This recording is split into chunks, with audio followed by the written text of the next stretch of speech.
Hi there. You might be asking yourself, why am I, an overly dressed woman, sitting in front of a bunch of piles of dirt? Well, that's what I'm here to talk to you about. Gardening, and the tips I have. First step is your soil. What you put into the earth is very important, and it will definitely have an impact of how much you grow, what you grow, and how successful it will be. So in these little raised garden beds I have here, these are the City Picker garden beds I got from Home Depot for $20 a piece. They're self-watering and really cool. I have a mixture of vermiculite, compost, peat moss, and a bit of manure. Now, even though I used peat moss, I really don't recommend it just because it isn't sustainable. If you don't care about sustainability in the planet, then by all means, go for it. If you do, then there's coconut mulch that you can use. And I use this mixture for any kind of pot and garden bed I'm using. The only reason I wouldn't use straight compost in a garden bed or in a pot or planter is because as it decomposes, it will release heat and it will burn the roots and kill your plant. It is a great product. I love compost. I am all for composting, but I also feel that it should be used in moderation.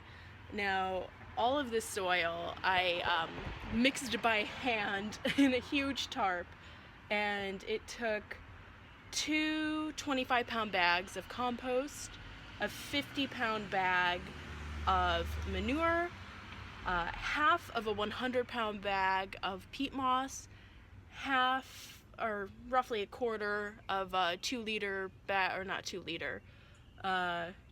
bag of vermiculite, and so break it down by hand, make sure you get all the chunks out. Is even moisture. The reason why I use peat moss or vermiculite and or coconut mulch, if you can, is because it wicks the moisture up, so it will take the moisture from the bottom of these self-watering containers and pull it all the way up to the top. So these are going to be vegetable beds, and so right now they're watered, and as the plants grow, they just pull the moisture up from the bottom as they would do naturally in nature. So that's a really good place to start. I'm going to show you some other things now. Another great option are pre-planted or pre-started plants. So right here you can see we have basil, a tomato plant, and this is actually the onion that cannot be killed. They're green onions. I probably planted them 7 years ago. In this pot, has never been changed. It's always been this green onion.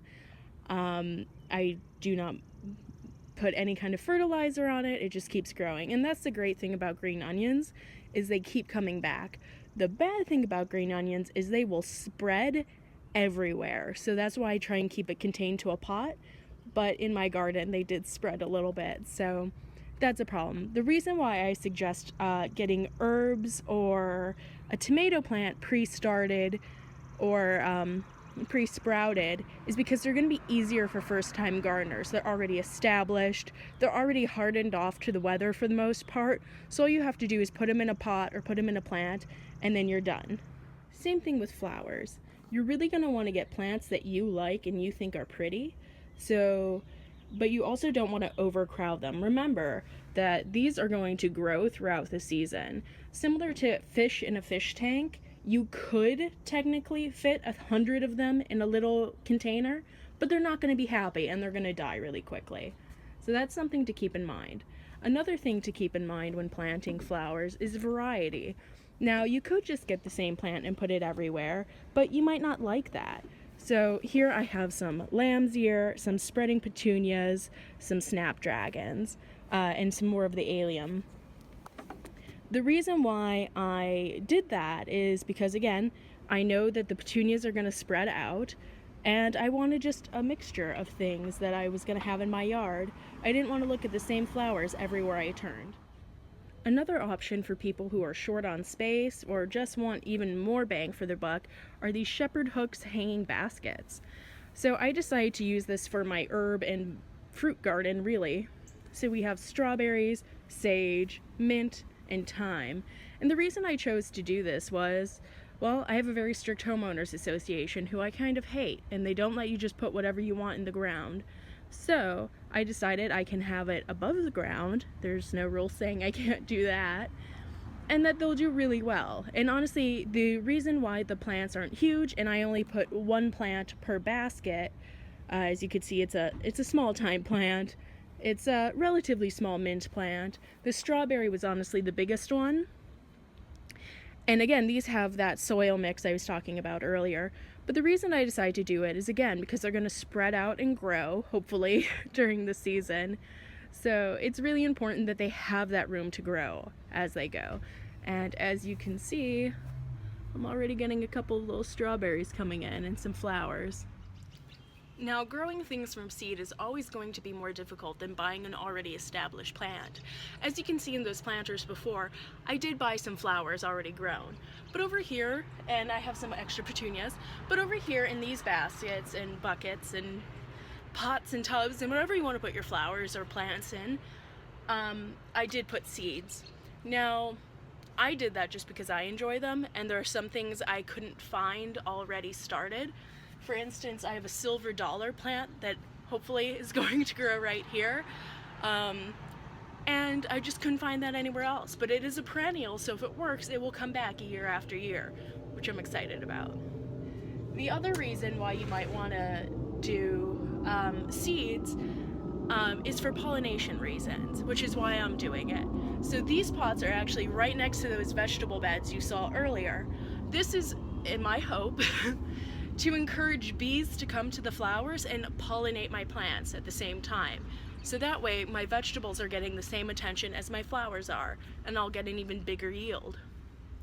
The last thing I want to talk to you about is really why you would want to plant, or what you should plant. Well, the why is very different depending on people. If you just want beautiful flowers in a beautiful garden, then you can do that pretty much wherever you want. If you're looking to be more sustainable or to grow your own food, that's something to really think about. It's really important, though, that you plant what you like. I am not a huge tomato fan, but my family is, so we do have a tomato plant. I, however, love squash, I love peas, I love carrots and beets and lettuce, and those are all things I'm growing in my vegetable garden. So I will be getting a lot, hopefully a lot of food out of all of this. The other thing you really want to think about is your grow zone. Here in Chicago, I am a 5. My grow zone, 5B, I think is the exact grow zone. My brother out in LA, he's a 9. So we're going to have very different plants that can grow. He's going to do really well with plants that are drought resistant and that can deal with higher heat, where I can have some of the softer plants that might not do well in such intense sunlight and such intense heat. There are a lot of really good websites where you can go and just type in your zip code and it will tell you your grow zone, so that's something to think about. And really, you should consider what is easiest. If you live in, Illinois, I'm sorry you're not going to have a cactus garden. Maybe you want that, and you could do that indoors in pots, and that would be awesome. And if you live out in the West Coast, or if you live in the South, what you plant would be very different. So those are all things to really keep in mind when you're planting. And also, only plant what you like. Plant the colors you like. If you hate the color yellow, don't plant yellow flowers everywhere. If you love blackberries, you can get a blackberry bush and either put it in the ground or put it in a pot, which is what I did. I have a raspberry and a blackberry bush right by my car. Now, other things you can think about that you might not realize can go in pots are things like trees. I have a peach tree in a pot and I have a pine tree in a pot. Again, this is mostly because I have a very picky homeowners association who will not let me plant what I want, where I want, and I hate them for that. Actively hate them for that. But even so, I have a peach tree in a pot now. I got it as a bare root plant. That means the roots were devoid of all dirt and just packed in sawdust, and I got to use some of that awesome soil mixture I told you about earlier, put it in a pot. It has great drainage. With bare root plants, it's about 4 to 6 weeks before you'll start seeing any growth. I also have some bare root roses coming in, and it's something very similar. It's packed in sawdust, they're left in a dormant state. They look dead, they are not dead. Please don't think you got a dead plant. And then same, right as you get them, you'll want to put them in the ground right away. Other things I want to say, bulb plants like tulips and daffodils, you'll want to plant in the fall, right before the freeze really starts, if you get a freeze. If you want things like peonies, which are my favorite garden flower, or bleeding hearts, another one of my favorites, you'll plant those in the springtime. Roses you'll either do in the fall or right very beginning of spring. So right now would be great if you can do that. It's April. If it's warm enough. If it is snowing, maybe hold off a little bit. Just a thought, because it's gonna be really hard to dig. Don't be afraid to get your hands dirty. You may have seen my nails moving around. This is as good as it gets for me. Short nails look really gross, but I hear a tiny dog walking around somewhere. But why I love gardening is because I really like feeling the accomplishment of I created something. In some ways there are things that are gonna last longer than me. Hopefully the trees I planted will last a very, very, very long time. I like being able to eat things I grew, and I like feeling like I am in control of what I'm eating, what I'm putting into the world, and feeling like in some way I'm kind of helping the ecosystem a bit by, well, not using peat moss, that was bad of me, but by using, by planting plants and encouraging bees to come and encouraging insects. One thing you'll notice in my, I'm gonna do a little flip here. I have no idea what I'm doing with my life.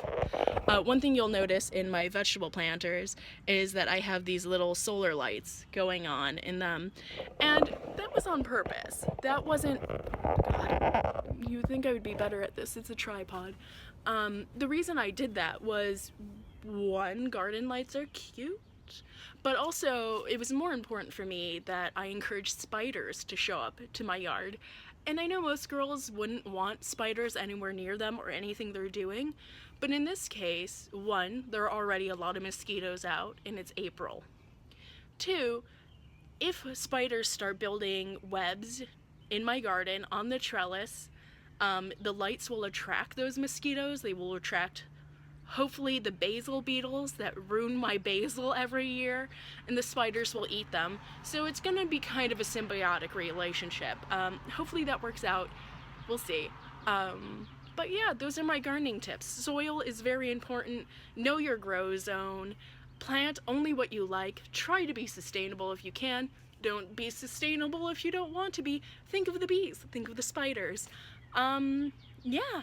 Have fun doing it too. You're gonna be really, really sore if you're doing a lot of gardening. I've been gardening for 3 days straight now. First day I did it for 6 hours and I could not bend over the next day. I was in agony. But good pain, good pain. Would do it again. Hope to continue doing it all season. So yeah, those are my grow tips. I hope you enjoyed them. See you soon.